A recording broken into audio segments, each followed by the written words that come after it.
Good morning students. मैं यतीन प्रताप आज आप लोगों को डीएलएड का जो वर्तमान भारतीय समाज एवं प्रारंभिक शिक्षा है उसको पढ़ाऊंगा। इससे पहले मैंने भारतीय विचारक थे जिनका शिक्षा जगत में बहुत बड़ा योगदान था, उनको हमने पढ़ा। 5 भारतीय शिक्षा विचारक को हम लोग पढ़ चुके हैं। उसके आगे आज हम पाश्चात्य विचारक जिन्होंने शिक्षा जगत में बहुत बड़ा योगदान दिया है उनको पढ़ेंगे। पहला नाम आता है प्लेटो।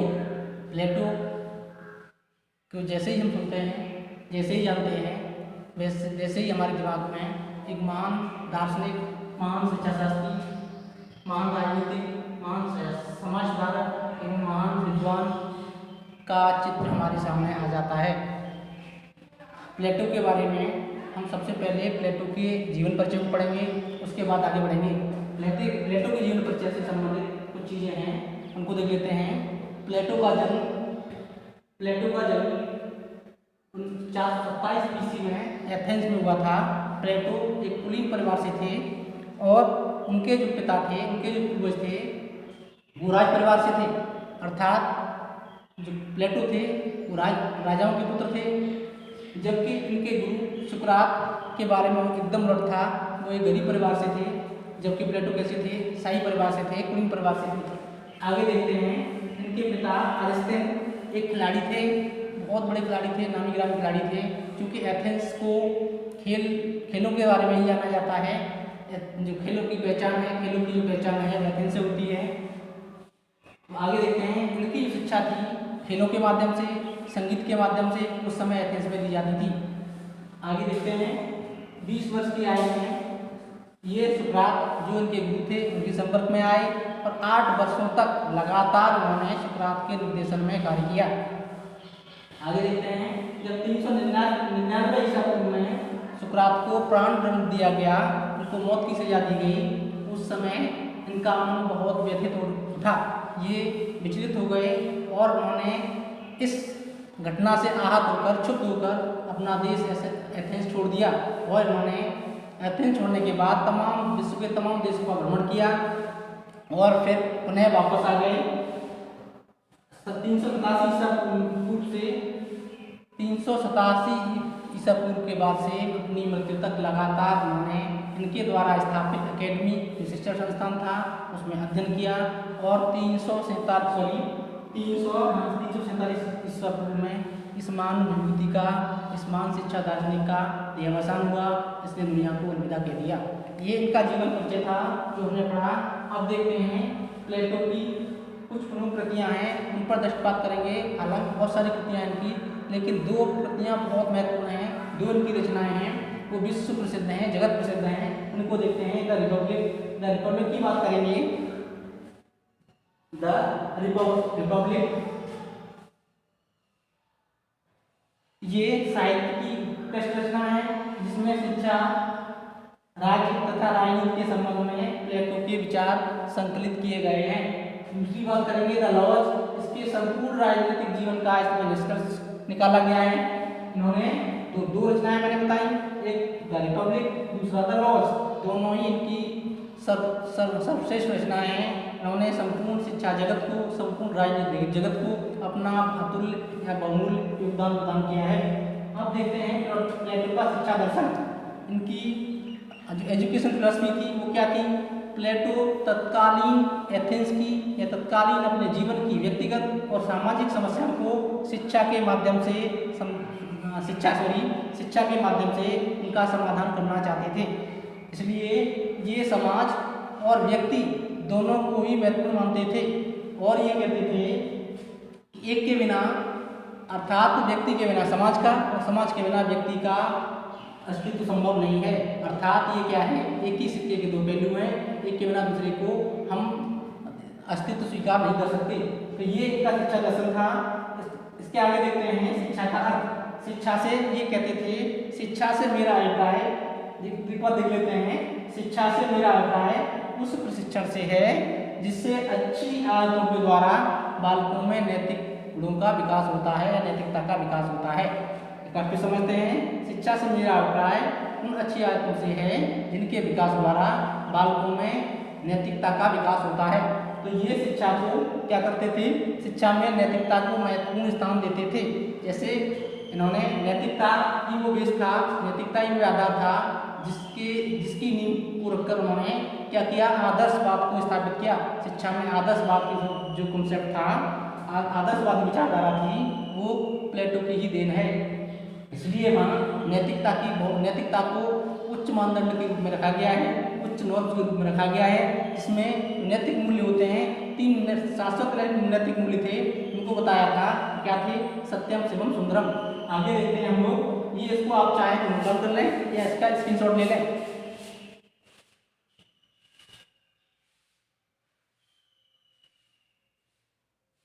ठीक है स्टूडेंट्स, मैं उम्मीद करता हूँ आप लोगों ने स्क्रीनशॉट ले लिया होगा। इसको मिटा देता हूँ मैं।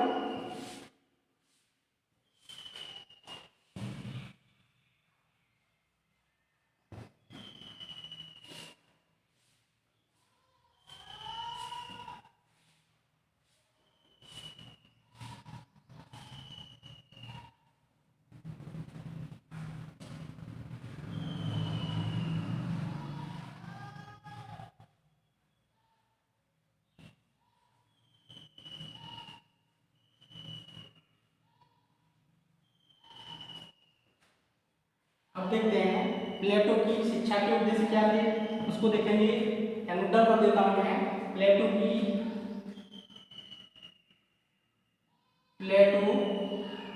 शिक्षा के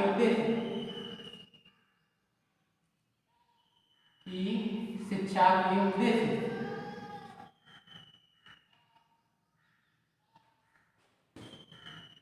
इसको समझते हैं। प्लेटो की शिक्षा के तमाम उद्देश्य थे जिन्होंने स्थापित किए। उन्होंने कहा कि शिक्षा के निम्न प्रकार से उद्देश्य होने चाहिए। नंबर 1 था नैतिकता का विकास। नंबर 1 नैतिकता का विकास।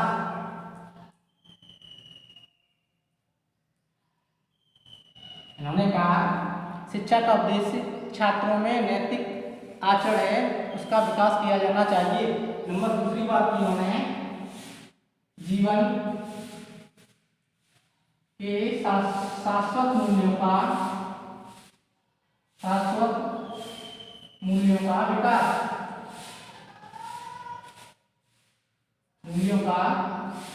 विकास। इन्होंने कहा कि जीवन के जो शाश्वत मूल्य हैं, इंटरनल वैल्यूज हैं, उनका छात्रों के अंदर विकास किया जाना चाहिए। शिक्षा का उद्देश्य होना चाहिए कि बालकों के अंदर उनके जीवन के जो शाश्वत मूल्य हैं उनका विकास किया जाना चाहिए। जैसे सत्यम शिवम सुंदरम की मैंने बात की, तीनों ही एस्पेक्ट छात्रों के अंदर विकसित होने चाहिए, ये शिक्षा का उद्देश्य होना चाहिए। तीसरा था छात्रों के चरित्र का विकास करना। ठीक है, उनकी शिक्षा का चौथा उद्देश्य था कि छात्रों के चारित्र मूल्य हैं या छात्र का चरित्र है उसका पूर्ण रूप से विकास किया जाए। बिना चरित्रवान हुए कोई भी व्यक्ति किसी भी प्रकार से अपनी मौलिक देन दुनिया को नहीं दे सकता। शिक्षा के क्षेत्र में या समाज के क्षेत्र में या राष्ट्र को चरित्रवान व्यक्ति ही अपना बहुमूल्य योगदान दे सकते हैं। चरित्रहीन व्यक्तियों से कोई भी उम्मीद नहीं की जा सकती। अगला था चौथा उद्देश्य था जीवन से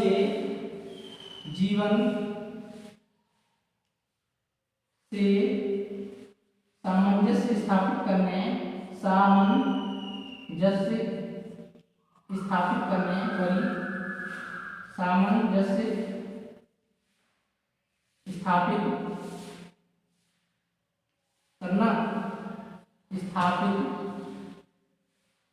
करना। इन्होंने कहा कि प्रत्येक छात्र को जो भी समस्याएं हैं, जो भी संघर्ष हैं, जो भी तनाव हैं और जिन परिस्थितियों में रह रहा है उन परिस्थितियों से सामंजस्य स्थापित करना आना चाहिए। कोई भी व्यक्ति तभी आगे बढ़ सकता है, तभी जीवन को सफल बना सकता है जब उसके सामने जो भी समस्याएं आती हैं उन पर विजय प्राप्त कर ले। अगला उद्देश्य था पांचवें उद्देश्य की बात करेंगे, वो था भावी जीवन की तैयारी। भावी जीवन की तैयारी। शिक्षा का उद्देश्य होना चाहिए कि जब भी छात्र शिक्षा प्राप्त करे तो जब कभी भी वो भविष्य में होने वाले जो भी विकास होते हैं, जो भी समस्याएं होती हैं, जो भी अपना एसेसमेंट रिक्वायरमेंट होते हैं, उनको पूरा कर पाए। इस प्रकार से शिक्षा छात्र को दी जानी चाहिए। तो ये कुछ उद्देश्य थे जो मैंने आप लोगों को बताए। आगे आप देखेंगे, इसको बता देता हूँ,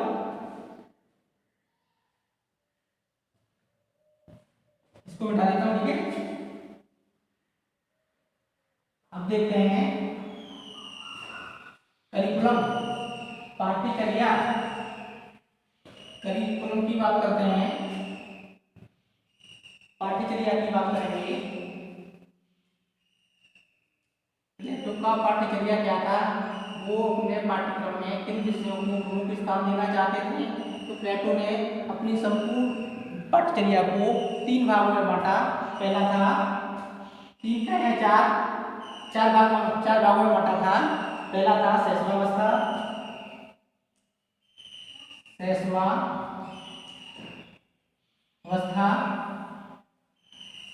शैशवावस्था में वो चाहते थे कि छात्र का पूर्ण रूप से शारीरिक विकास हो, अर्थात इस प्रकार के विषय रखे जाएं शैशवावस्था में, इस प्रकार से छात्र का विकास किया जाए कि उसका पूर्ण रूप से शारीरिक विकास हो सके। जैसे क्या था, शरीर का हिलना डुलना, चलना फिरना, हंसना इत्यादि क्रियाओं को उसमें शामिल किया जाना चाहिए। दूसरा था बाल्यावस्था।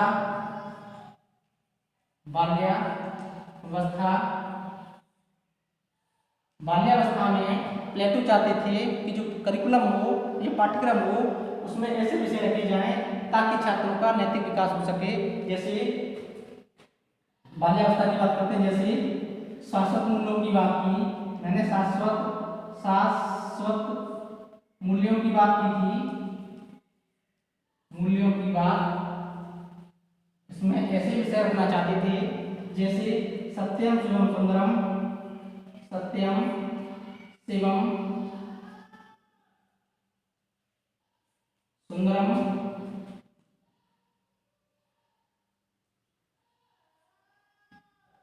की बातें की इन्होंने। नैतिकता की बात की, नैतिक शिक्षा की बात की। धार्मिक शिक्षा की बात की,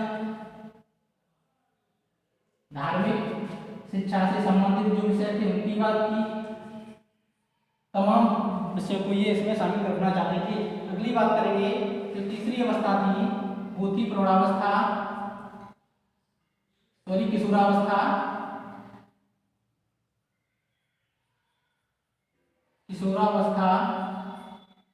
किशोरावस्था में भी ये क्या चाहते थे, ये चाहते थे छात्रों को धार्मिक शिक्षा दी जाए, छात्रों को जो भी फिलॉसफी है, जो भी दर्शन शास्त्र है उसका अध्ययन कराया जाए, छात्रों को नैतिक शिक्षा से संबंधित जो भी विषय है उनको रखा जाए।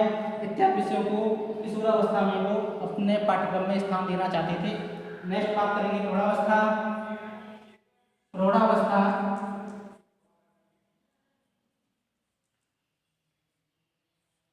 प्रौढ़ावस्था में वो भौतिक विषयों को स्थान देना चाहते थे, जैसे इतिहास, भूगोल, राजनीति विज्ञान, दर्शन शास्त्र और गणित इत्यादि विषयों को अपने करिकुलम में स्थान देना चाहते थे, उनको महत्व मानते थे। इस तरीके से हमने प्लेटो का क्या पढ़ा, करिकुलम पढ़ा। करिकुलम पढ़ने के बाद आगे देखते हैं, इसको बता देते हैं।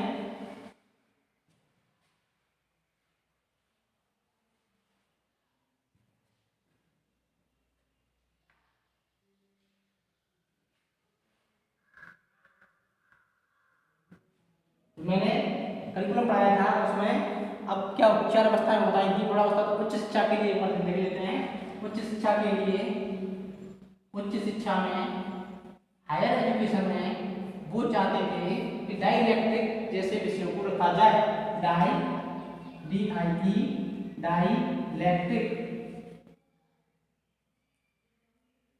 डाइलेक्ट्रिक जैसे विषयों को इसका मतलब होता है सत्य की खोज, सत्य की खोज। डाइलेक्ट्रिक जैसे विषयों को पाठ्यक्रम में महत्वपूर्ण स्थान दिया जाना चाहिए ताकि शिक्षा का जो चरम उद्देश्य होता है मोक्ष की प्राप्ति, उसको प्राप्त किया जा सके। इस प्रकार से उन्होंने अपना करिकुलम रखा। आगे देखते हैं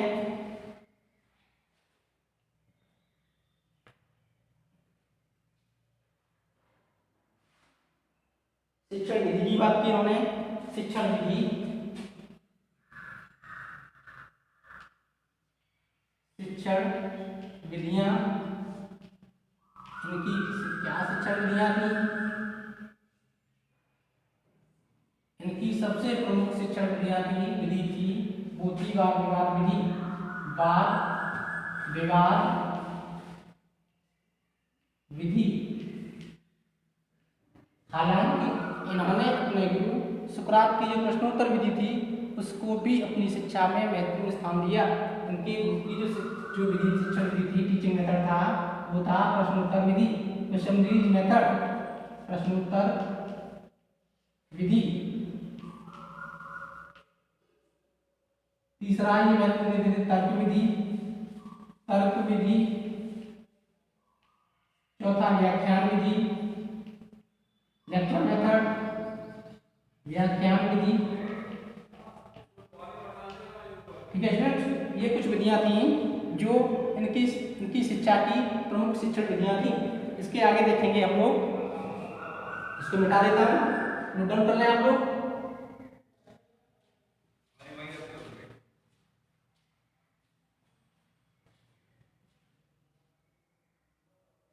शिक्षक की बात करते हैं। शिक्षक, प्लेटो शिक्षक। प्लेटो की शिक्षा व्यवस्था में शिक्षक का बहुत महत्वपूर्ण स्थान था। संपूर्ण शिक्षा व्यवस्था में शिक्षक ही सर्वोपरि था। यहाँ पर शिक्षक को देवता या भगवान या ईश्वर का देवदूत माना जाता था। अतः शिक्षक सम्माननीय था, शिक्षक पूजनीय था, शिक्षक देवतुल्य था। ये उनकी शिक्षा व्यवस्था की स्थिति थी। आगे देखते हैं, छात्र की बात करते हैं। छात्र, प्लेटो की शिक्षा व्यवस्था में छात्र को गौण स्थान दिया गया था। छात्र को संपूर्ण शिक्षा व्यवस्था में पैसिव ऑडियंस की तरह रखा गया था, अर्थात निष्क्रिय श्रोता की तरह रखा गया था। प्लेटो ने शिक्षा व्यवस्था दी थी वो क्या थी? वो पूरी तरह से शिक्षा केंद्रित थी। शिक्षक जो भी चाहते थे, जो भी शिक्षण विधियां थी, जो भी टीचिंग मेथड थे, जो भी शिक्षा के उद्देश्य थे, जो भी करिकुलम था और जो भी अनुशासन था, पूरी तरह से शिक्षक के हाथ में रहता था। इसमें छात्रों का कोई भी योगदान नहीं रहता था। छात्रों की उसमें कोई भी भूमिका नहीं रहती थी। ये छात्र की बात हो गई। आगे देखते हैं, विद्यालय की बात की हमने, अनुशासन की बात की, अनुशासन देखते हैं।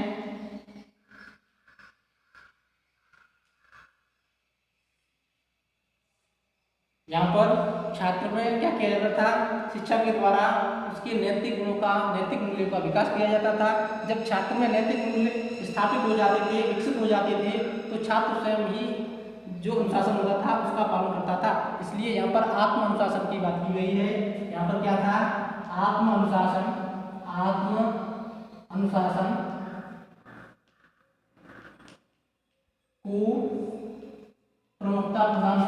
को प्रमुखता प्रदान की गई। ठीक है, यहाँ पर छात्र को पूरी तरह से पढ़ा नहीं छोड़ा गया। छात्र पर प्रतिबंध लगाए गए, छात्र पर दबाव बनाए रखा गया। यहाँ पर दंड की भी बात होती थी। यदि कोई छात्र सामान्यतः कोई गलती करता था, समाज विरोधी कार्य करता था, तो उसको दंडित किया जाता था। इसमें शारीरिक दंड भी शामिल था, मुख्य रूप से शारीरिक दंड ही दिया जाता था। इसलिए यहाँ पर छात्रों के अंदर वो भी विशेष परिस्थितियों में अपवाद के रूप में, लेकिन यहाँ पर आत्म अनुशासन, छात्र स्वयं ही अनुशासन का पालन करते थे। आगे देखेंगे विद्यालय क्या थे इसमें।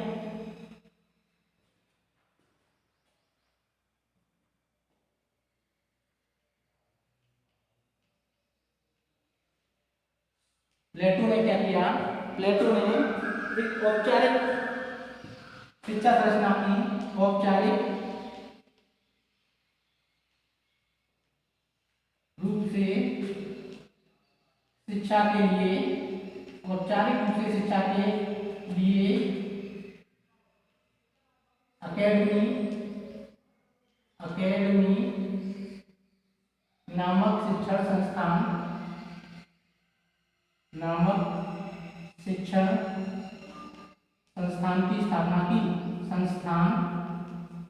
की स्थापना की।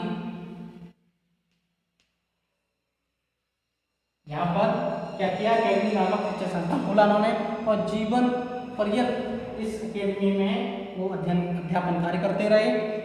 एक बार फिर समझ लेते हैं, इनका जो विद्यालय था वो क्या था, अकेडमी इन्होंने स्थापित की। अकेडमी के अंतर्गत इन्होंने औपचारिक संस्था थी और इसके अंतर्गत ये जीवन पर्यंत का कार्य करते रहे। इस प्रकार उन्होंने शिक्षकों के बारे में कहा, शिक्षक को छात्र का मित्र, सहयोगी, दार्शनिक, समाज सुधारक होना चाहिए और उसे सदैव शिक्षक ही रहना चाहिए। उसमें आदर्श एवं उच्च शिक्षक के गुण अवश्य रहने चाहिए। इस प्रकार से हम लोगों ने प्लेटो के बारे में जो शैक्षिक विचार थे, उनका जो शैक्षिक शिक्षा योगदान था उसको पढ़ा और मैं उम्मीद करता हूँ आप लोगों की समझ में आ गया होगा। यदि कोई भी समस्या हो आपके सामने इससे संबंधित तो आप कमेंट सेक्शन में जाएं और वहाँ से मैं उसका समाधान दूंगा। धन्यवाद।